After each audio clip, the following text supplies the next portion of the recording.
My name is Natalia Varabyeu Kancelova. I'm a predoctoral researcher at the Department of Political Science of the University of Vienna in Austria. As such, I'm a member of the Center for the Study of Contemporary Solidarity, which is led by Professor Barbara Breinzek. In this presentation, I will introduce you to the concept of unsolidarity, which in existing literature is highly under-theorized, and which I'm therefore currently developing as part of my PhD project. In my view, unsolidarity shouldn't be seen as simply opposed to solidarity, so marking a lack of solidarity, but it constitutes a highly relational and as such also a destructive practice in its own right. What I am interested in is what happens when there is nothing in this relational space between an in-group and an out-group, although it should be. Understanding this is especially important in relations to vulnerable outgroups, such as refugees, which naturally have and also articulate their needs as an incoming group towards the host societies. If this relational space is intact, then the host society is able to address these needs by showing and taking responsibilities. As such, using power, which is on the side of the in-group, in order to help the out-group in need. What happens when unsolidarity occurs is that this relational space starts fading away or is entirely missing from the beginning on, often because the in-group uses all powers it has in order to protect its resources from the out-group. This, more often than not, tends to happen in times of crisis. So what we can see is that unsolidarity is not simply an absence, but a relational space between these groups, and that is shaping also democratic cohesion as well as institutional responses. So the main question I'm trying to tackle with the theoretical paper of my thesis is, how can the currently undefined concept of unsolidarity be theoretically developed and refined as an analytical lens for future empirical research? The main definition of solidarity I built my concept of unsolidarity upon is this one. According to Breinzek and Buchs, solidarity is an enacted commitment to carry costs, financial, social, emotional, or otherwise, to assist others with whom a person or persons recognize similarity in a relevant respect.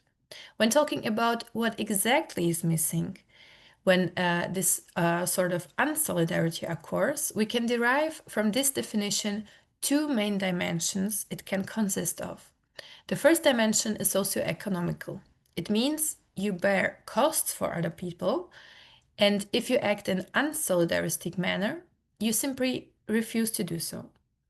The second dimension is cultural.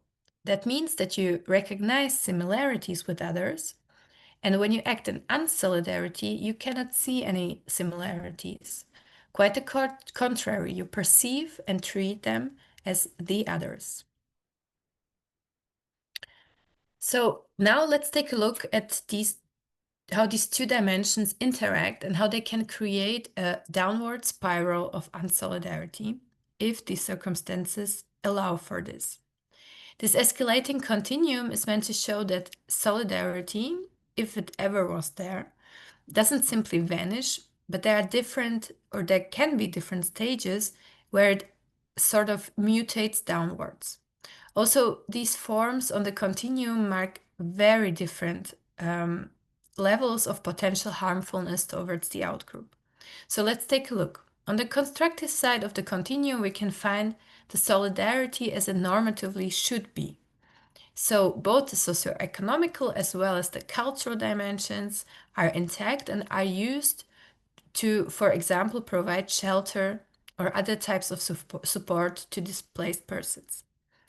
Going one stage further, it can happen that one of the dimensions sort of erodes due to different reasons. For example, the socio-economical dimension of bearing costs starts seeming too unbearable, but you can still sort of identify culturally with the cause, So you are non-solidaristic because you in principle agree with something, but you don't want to contribute actively, you don't want to bear any costs.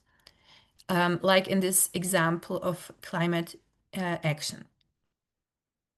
Going even one step further, we can find unsolidarity when both dimensions of solidarity are absent. You don't bear costs and you don't recognize any similarities. An example could be when a government simply turns away asylum seekers at national borders. This is an active denial of solidarity and a really harmful one. And there can be even one more step that can be reached. And this is when you become openly hostile towards the outgroup. So when any sort of intentional violence is involved, and when both solidarity dimensions are intact, but in an inverted form in order to harm those whom you perceive as others and whom you actively dehumanize. The most extreme example of this would be war, which then creates even more needs, even more displaced people, even more suffering. So as you can see, these forms do not simply exist next to each other, but they tend to sort of reproduce themselves, which then creates this sort of a downward spiral.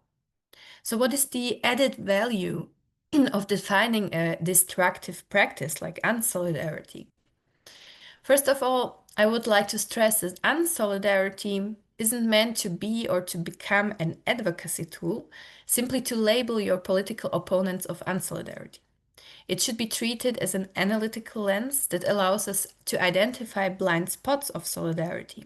So places where solidarity erodes or was never activated in the first place, although it should have been. And solidarity can also help us understand that solidarity itself is extremely important, but tends to be fragile. And finally, only by understanding unsolidarity, we can make the real importance of solidarity visible. And as societies and individuals identify where changes for the better are both possible and necessary. Thank you very much.